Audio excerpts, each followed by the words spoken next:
When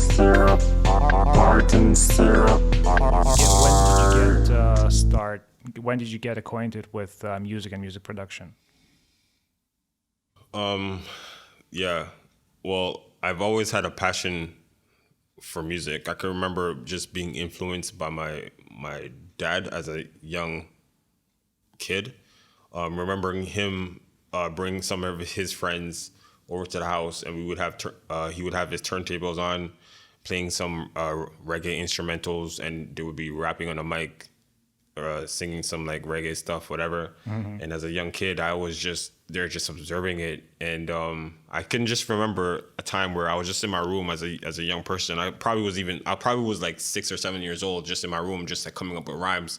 And then one day, my dad brought me downstairs, or I went downstairs and I saw his friends downstairs and they were rapping on the mic, and I ended up singing my rhyme, and everybody was so surprised about that. And like ever since then, I don't know, it's just something that's embedded in me. My grandfather, he was a musician too. He played the trumpet, saxophone, and the drums. Oh wow! And I play the drums. And wait, you play the drums? Yes. Why don't I know that? You should know this. We went to school together.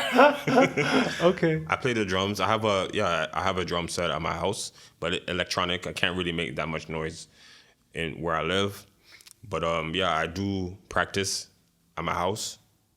Not every day, but like I do practice, and like So I think my ability for rhythm, I get it from my grandfather, and just a lot of things has happened to me in my childhood experiences. A lot of things I don't know if I should talk about, because if certain people hear the things that I talk about, they'll get mad. They'll probably get pissed. But at the same time, these are my experiences.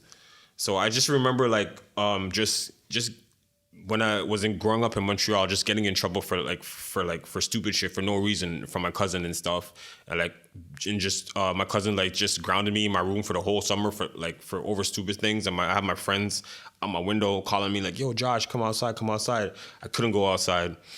Anyway, so my cousin, he was one of the persons that inspired me to start writing poetry. Mm-hmm. Cause he gave me one of his mixtapes that he made like back in like '93 or something like that, and right. I've always had that tape, and I've always listened to the radio when I went to sleep. So I had without nothing else to do, I listened to my cousin's tape, and like I found inspiration in that, and I just started trying to figure out, how is he saying all these words, figuring out all these words and all that stuff, and like saying all these things, and like I just in my room with nothing else to do, with no form of entertainment, no TV. All I had was the radio and my cousin's tapes. And I took that and I started just writing my own stuff. And eventually he came down from Toronto, and I showed him what I wrote. And he was like, "Yo, Josh, you have a talent. Just keep up with it. Keep fighting. No matter what, just keep doing what it is that you're doing."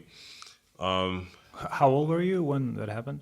That was I was still in high school. That was I was like 17. Right. 16, 17. Mm-hmm. First time experimenting with smoking weed.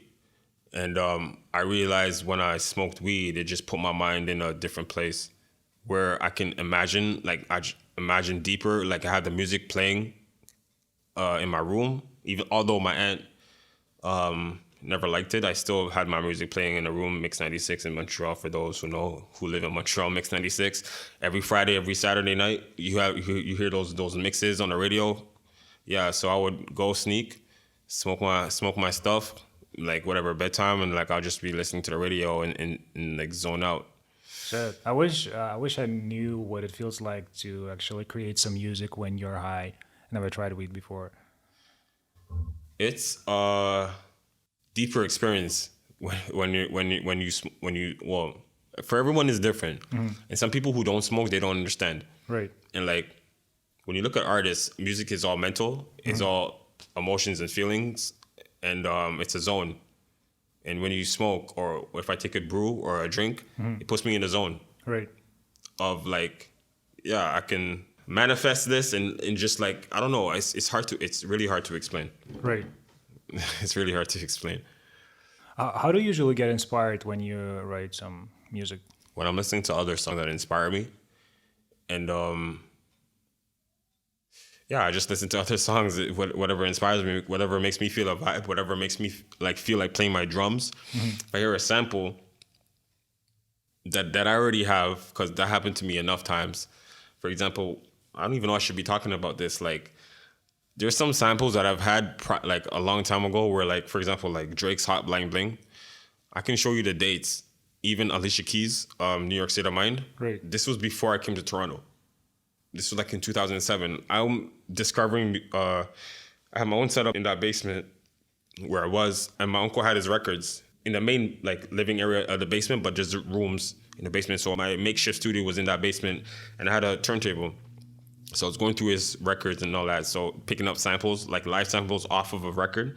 I put those samples on my computer so you can hear the pops and all that stuff. So I got the New York State of Mind sample and the Hotline Bling sample, but in 2007, but I couldn't even figure out how to place the drums. Then a couple months went by, whatever. I'm like, fuck it, whatever. A couple months went by, and then I hear those two same samples on the radio. Those artists, they used it. I'm like, fuck. But I don't get discouraged.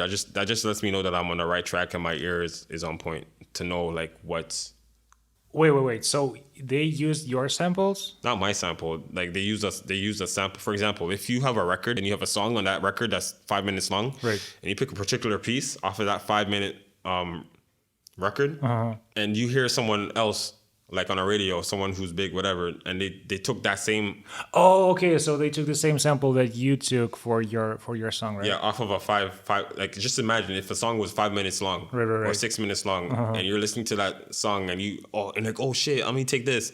Okay, and that song is 5 minutes long, and then someone else never heard anything from like whatever, you never picked that, but someone else, they took that same part off of a 5 minute song. But like I was trying to say, like that doesn't discourage me. It just makes me know that I'm on point, I'm on track, and my ear is good. Right. I'm on the right path. Did your religious background affect you being very particular on your songs? Yeah, because my grandmother, she was a Jehovah's Witness, and as she got older, her eyes were getting bad and stuff, and she couldn't read. She couldn't read her books, and she would always do services on particular days of the week. And she wasn't mobile enough to go to these meetings, so she would listen to them over the phone, and she would have to do her Bible studies, and her eyes were bad. I was the one, because my aunt passed away, and my cousins, they left that house, so it was only me, my one aunt, and my grandmother, and I was basically taking care of my grandmother when my aunt went to work. So anytime my grandmother had her Bible studies, help her read her stuff so she could take down her notes. And it helped my imagination and helped my spirituality as a person, and helped me keep certain type of morals within me. But I do miss that spiritual connection that I had with my grandmother, and like sometimes here, being in a new city in Ontario, still doing things on my own with kind of no help. I do wish I still had that guidance from my grandmother, because there's so much like negative influences around here. People try to break you. People try to manipulate you. People try to like tarnish your spirit to make you give up on your stuff. And you have to have like a lot of willpower to keep going and to like kind of brainwash yourself to like to be a warrior and to like keep doing what it is that you're doing. Because to me, music is like a sport, and like if this is something that you really want to do, you can't give up. And especially if you're trying to make a name for yourself and you just started making a name for yourself, you can't let someone discredit your name or try to make you look bad on your name and stuff. You have to. It's just like a fighting sport. You always have to be on your guard and stuff. And right now I do feel like I need to get back into my spirituality, deeper into my spirituality, and deeper into my zone to get to where I need to be. Right. Are you religious? Am I religious? Yes. In what? What do you mean? Like, are you following any major religion? I consider myself a Christian, but I'm not like religious. I Right. do have beliefs. I do believe in a higher power. I do believe in God. I do try to say my prayers um every night, but sometimes when you're going through hard times, it's not, you're just like, you just want to go to sleep, whatever. But I know subconsciously, people or me, you are still asking a higher power for, like, yo, let this happen. Let me achieve what it is that I want to achieve, because like not everything is within your power. There's like hidden, unseen forces that try to prevent you from getting to where you're trying to be. And there's a lot of jealousy people when they come into your space and they see what you have and they see your potential, and they try to do whatever it is to make you not believe in yourself, especially when they know that you don't have anybody backing you. Right. So if you're a one-man army, if you, you have no choice but to push through that. You don't have no choice. And then when you're aggressive, people want to know why you're aggressive, but like, it's just the experiences that you've had that make you that makes you become this way. Right. Because you don't want to be a punk. You don't want people to walk all over you. You don't want people to, like, if you're making a track or whatever, to talk shit. You have to be like assertive in a certain type of way, you know? This is what I'm doing. This is who I am, and I'm going to pursue this regardless of whatever you think or whatever you say. This is a battle. Right. It's a fight. You don't let people push you. Yeah, the reason I was asking you about B in particular is recently we had a few sessions with Josh, and actually I worked with other people before, but none of them were so very specific on what they want from the track, especially on the vocals. Like me, myself, I've never done that many edits on the vocal tracks as Josh is doing. So that's really crazy, and I find it very cool. Okay.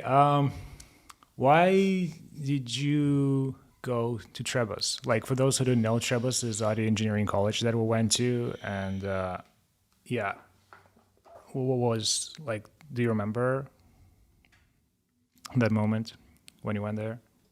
Why did I choose to go to Travis? Yeah. Not Trebas in particular, but an audio school in general. Because this is something I wanted to pursue. This is a passion of mine that I wanted to pursue. I don't want to live my life and not accomplish anything. This is something that I've been working at since childhood, since my own development. And my family didn't know what the hell I was doing. Always in the basement, just working on music. But it was a passion that I had, and going to Travis just.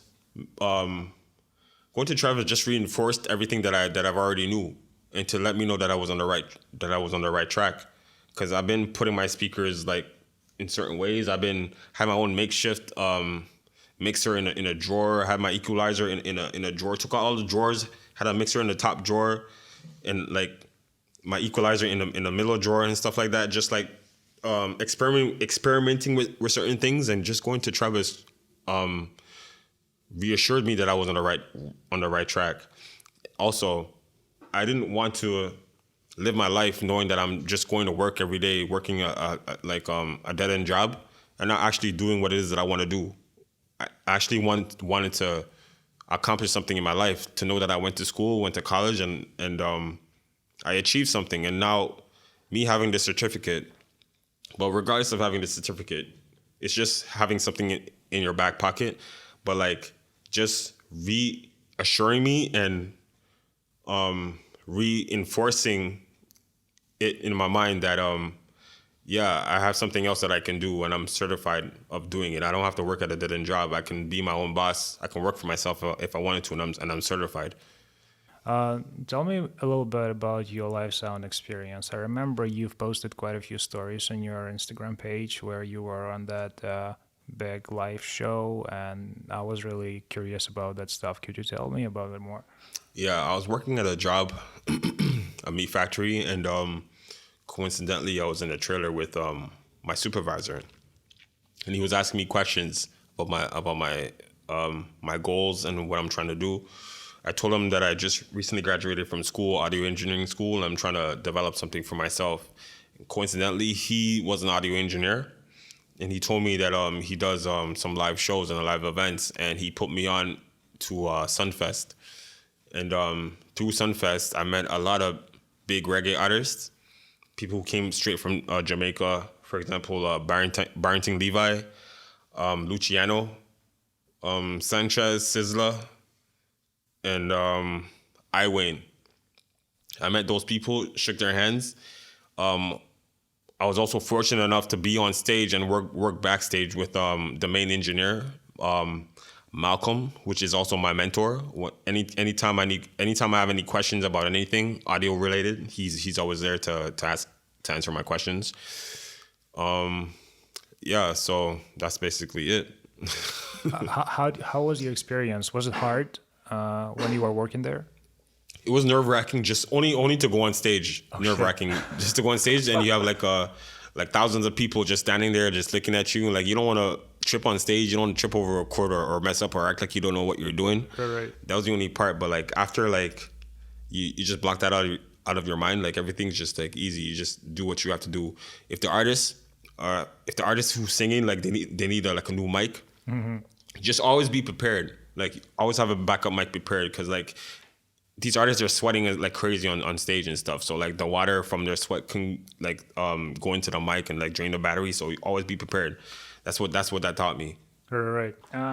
You said you were working with lots of reggae artists. How did you find it working with reggae style?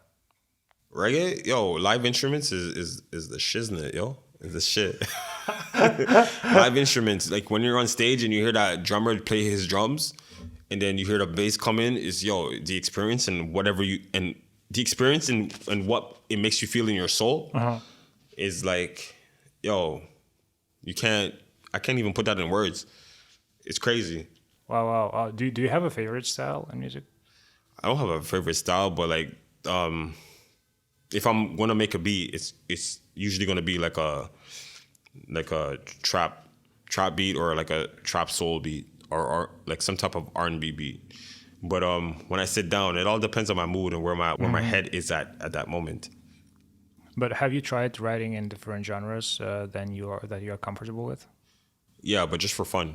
Nothing serious. I've made fun of country music. I've made fun of reggae music, just for fun. Right. Yeah. But yeah, even though it's just for fun, like I can still those are still ideas. Like music doesn't always have to be serious. You can have fun with it. Right. Do you ever hit writer's block or like creative block that when you're trying to write something you actually cannot? Yeah, I do, like all the time. But I fight through the writer's block. Sometimes, yeah, I do get frustrated. I'm like, yo, what the fuck I'm making? Yo, today's not the fucking day. Sometimes, most times I am like that though. But like tomorrow's a new day, and I just try to keep creating, and like I try to find inspiration from 100 different places, 1,000 different places that I can get inspiration from, and I just keep going, no matter what. Right. No matter what. Can you tell me a little bit about working with client experience? When you're first starting working with clients, you can get a client. First suggestion I would like to tell you is to not lowball yourself. If you know your skills and you know your value, do not lowball yourself for anyone. If you have a certain price for a certain thing that you do, it's because you are very good at what you're doing, and that price is suitable for you. Do not lowball yourself for that client, because if you do, a client will have certain expectations of you, and they will always expect that, and then you'll end up doing more work than you should be doing for that client, and they'll just end up taking advantage of you. So that's my biggest thing, to not lowball yourself and to keep your price where it is because of your value. You know your value. Right. You want to talk about your workflow? My workflow? Yeah. How do you usually start making your music? Like, is it always the same or is it always random? It's just my workflow is random. I could be watching a movie. I can have music playing and like I feel a vibe off of music, and I can be making food. I could be cooking dinner. And I could be taking the shit. I'm joking. I'm joking. And I just feel inspired and I'm just making music, like to the point where like everything just sounds like a snare to me. Like if I'm taking the shit, my shit sounds like a snare in the toilet. It sounds like a snare. I don't know. Oh my fucking god! Oh, the plop! Like, I like that. Yo, exactly. Oh, Exactly. shit. Yo, everything. I don't know. Just my ears just becomes in tune. Like everything just sounds like a musical instrument to me. And like the water drop from the sink, the time it takes to drop into the sink, like the Oh, that was so lit. Oh shit! it just drops in the sink. Just the time. How'd you do that? What? I cannot do it. We can't laugh when you do it. You can't smile when you do it. Okay. I'm serious now. That is so close. Yo, it's like this. Okay, Because you have to do like ooh, Right. and blow. Not really blow, but like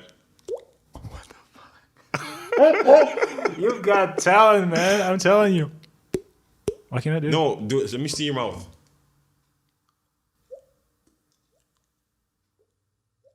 Do this. Do this. Yeah. Yeah. Oh shit!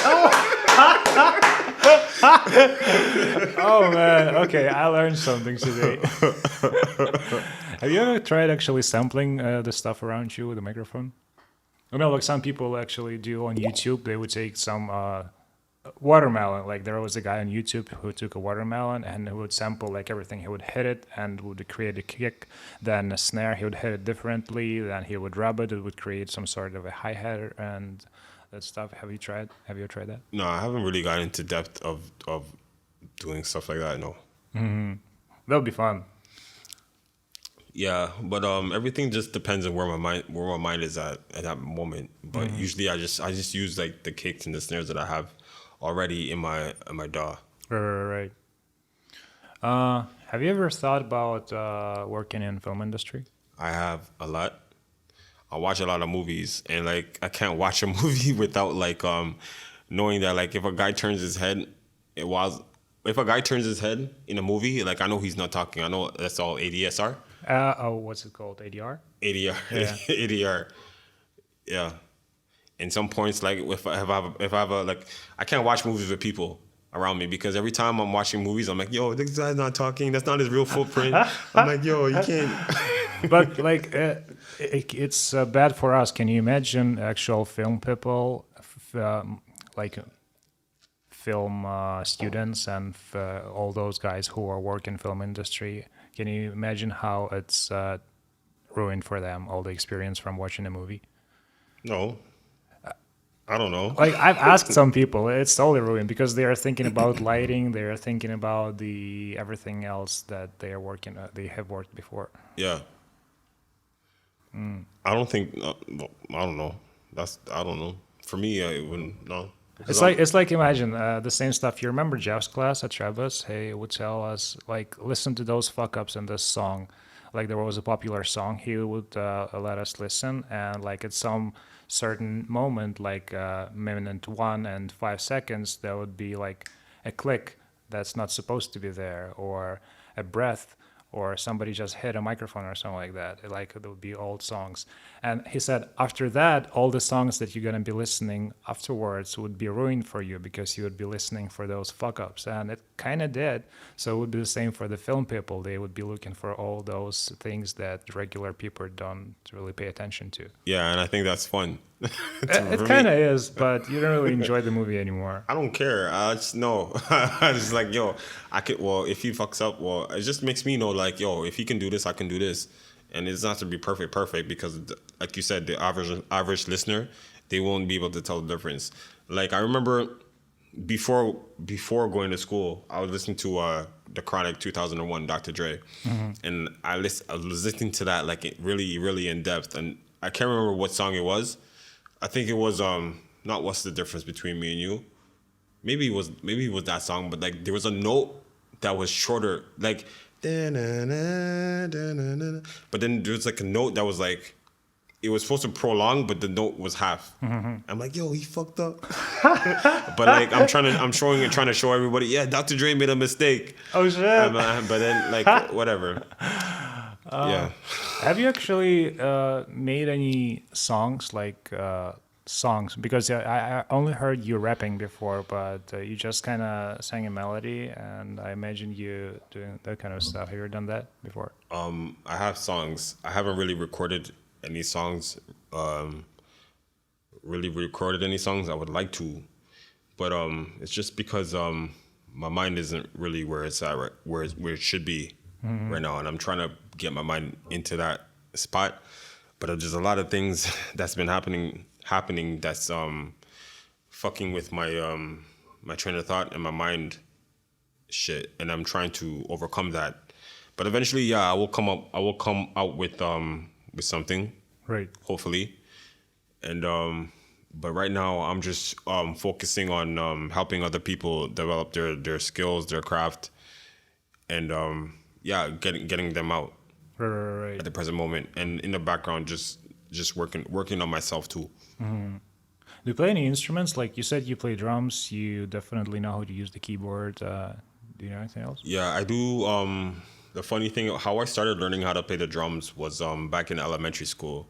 There was always this kid that always brought some type of toy at schools, like yo-yo, the new thing, the drumsticks and whatever. So he skateboards. So he brought one day he brought drumsticks at school, and he just gave it to me. I don't have any drums. He just gave it to me. I'm like, okay, thank you. I was in grade 5. Then when I got to grade 6, this guy who apparently lived close to me, coincidentally lived close to me. He gave me a lift to work. Give me a lift to home, like at lunchtime. Right. And as we were in the car, he was telling me he has a drum set. I'm like, yeah, right. You don't have no drum set. And he's like, ask my mom. Yeah, I do have a drum set. And like his mom like, yeah, I do. He does have a drum set. And then okay, so we went to his house, and he showed me his drum set. Yeah, he had a drum set, and then he showed me a few things. And I took that, and I just learned from that. And like I've been always going to his house as a young kid just to practice. And I had my drum set from this guy who gave it to me in grade 5, and I've just been practicing ever since. And like his name is Matthew Fleming. That guy, that dude, like I'll never forget him. He's the one that taught me how to play the drums. Oh shit! And ever since then, I went to high school. I had a competition with this other guy who wanted the drums too in music class, and I got it over him. I didn't know how to use the kick at that time. Right. But then since that music class in high school, I ended up learning how to use the kick, and I developed my skill on how to play drums. I also play keys. I don't know how to read music, but I can play by ear. With guitar, I don't know chords or like whatever, but I can still play by ear, find something out. Oh shit! With That's guitars. actually a really nice skill to have. Yeah, I can't read music, but I can play by ear. I can find notes. Have you tried conquering any other instruments, or would you want to? Every instrument I can play. To me, every instrument is like a piano. Aside from the drums, every instrument is like a piano. If I Okay, I thought the same thing too. And then I took a violin. You cannot play that shit without practicing like half a year at least before. If you can play the guitar, you can play violin. No way. Like you can play it with your fingers, like pizzicato or something. But if you take the bow and try to, because like just to try putting violin on your shoulders, like there is a whole science behind that. And then your wrist, you have to do that shit and try playing the guitar like this. It's freaking insane. No, but it's just still frets. There is no frets. No, not frets, but it's still pressing the Yeah. It's kind of the same thing But as I know, the guitar. yeah, but I know I'm off of theory. I know with the violin, you have to like with the bow, Right. You have to like tilt it in certain ways. Yeah. but it's so crazy. I thought I could learn how to play a violin, and I kind of did. You can. Yeah, I thought, but you need lots of practice to do that. But I just got annoyed after some time, and now it's just lying there covered with dust. Do you have any, or I would rather say, what are your goals, music-related goals? I'm just trying to have a career where I can do what I love to do and not have to work a 9 to 5. if I have to work a 9 to 5 just for like extra dough, but like long term, I would like to. I don't know how this will all pan out. I might need a team. Right. I might have to work in the background and have my team do the work though. But like I'm just trying to have a career in the music industry. Whether I just want to have a career in the entertainment industry, whether it be acting, voiceovers, producing, anything that involves entertainment. I want to do. I didn't know you were into acting. How do I know? I didn't know you were into acting. You didn't know? I didn't know. Oh. Have you ever done it before? Yeah, I have some stuff on my Instagram. I have some stuff on Instagram and some stuff on YouTube. Oh shit! What kind of And, movies was it? It's not movies, just Short movies? extras, just being an extra. Right. I was a main character in one music video. Wasn't no talking, just body language stuff. And yeah, that's it. You can see that video on my Instagram. Threekingz 5880. Oh right, tell me about the Threekingz thingy. What? Your artist name is Threekingz, right? Yeah. Why is that? That's because of my name, my birth name's Joshua Alexander John. That's why I call myself Threekingz. Yeah, it still doesn't make sense to a lot of listeners. Like, what the hell? What do you mean? So what? Joshua, Alexander. Joshua from the Bible, Alexander the Great, and John the Baptist, which is why I call myself Threekingz. And how long have you been with this artist name? I found this name around 2012. Right. So what else do you like doing except for writing music and all the artistic stuff? Do you have any other hobbies? Stuff that you like to do? Aside from music? Yeah. I like acting. I like watching movies. I like sports. What kind of sports? Basketball, football. You play it often? Well, since this whole pandemic thing, no. And plus, like, my neighborhood from Montreal isn't the same as here because, like, I went to school with everyone that I lived around. Right. And the area that I live in right now is full of crackheads. Oh shit! And you can't make any friends. You can't trust anybody. So it's not that type of environment that where I came from. So you can't really go out. I can go to certain places and play basketball, but I don't have really a team to like. Yo, you want to go play football? I don't have that. People who are like in the same. Like I want to start exercising, and like it would be nice to have an exercise buddy. Everything in my area is like you have to do it alone. You have to do it by yourself because there's people you can't trust. Even when it comes to like recording people, like I feel like I have to have a camera in my house just in case. Just in case, because like I'm gonna have someone over my house and then what? They threaten me like, yo, I want your computer or I want your hard drive or some shit like, and start threatening me inside of my own house. You have to really be careful of that stuff. Like that's why like if you're doing any type of business thing, like you have to like everything's a risk and everything's a chance. And if you want to make that money. But like just know that inviting people at your house and doing all that stuff is a risk, especially if this is a person that you don't even know. Right. And stuff. So you really have to be careful with that. And like having a team and having someone that has your back and you're inviting your clients over, I think that's a better way of doing that. Doing your business, recording people and all that stuff. And I said this before too, like even if I had my own store at a location and stuff, I still feel like I'm gonna need protection, because if someone gets pissed off or someone gets jealous at the stuff that you have, and they know your location, they know your area, they're gonna try, and they know what you have. Right. They're gonna try to come and rob you and take your stuff. Shit, that's scary. It is scary. We came into a scary business. Wow. I thought that kind of stuff is not happening in Toronto, but apparently I'm wrong. Say that again? I thought that kind of stuff is not happening in Toronto, but... You're way. Okay. Toronto's the worst. Oh, shit. Really? Toronto's the worst. What? Toronto is the worst. Like I heard, like once in a while there would be some news about people shooting somebody, but they would be so rare. So I thought It's not once in a while. Like you live on Finch. You're not too far from Jane and Finch. Right.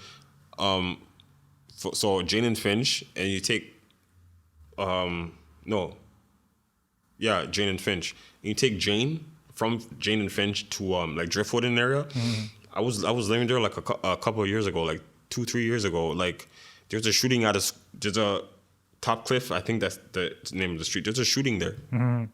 At an elementary school. Like how long ago was it? 2-3 years ago. Oh, 2-3 years ago. I think maybe 4 years ago, Christmas time. I'm living on Driftwood, the high-rise apartments, and I'm looking out my window on Christmas. There's a car on fire. Oh shit! There's a car on fire. Right, I can just see it, and the car could have exploded. Okay, I guess Toronto is not really safe. Toronto, no. I don't know what you've been seeing around here, but like, Oh man, it's Toronto, no. And I have like CP24 on my phone. I watch that not every day, but like since this whole week was only about COVID and the COVID vaccines, getting your COVID vaccine. That's all they're talking about. Right. But yeah, I've shooting close by, shootings in areas that I've been in, that I've walked by in, shootings where I've lived in before. It's crazy. It's crazy. Shit. In Toronto, it's crazy. Okay. Okay, to everyone who stayed thus far, thank you for listening, and we'll see you again. If you ever want to get at me, Threekingz at 5880 on Instagram. If you ever need your edits done, if you want to get recorded, mix and mastering, just hit me up at Threekingz 5880 on Instagram. All right. Martin syrup.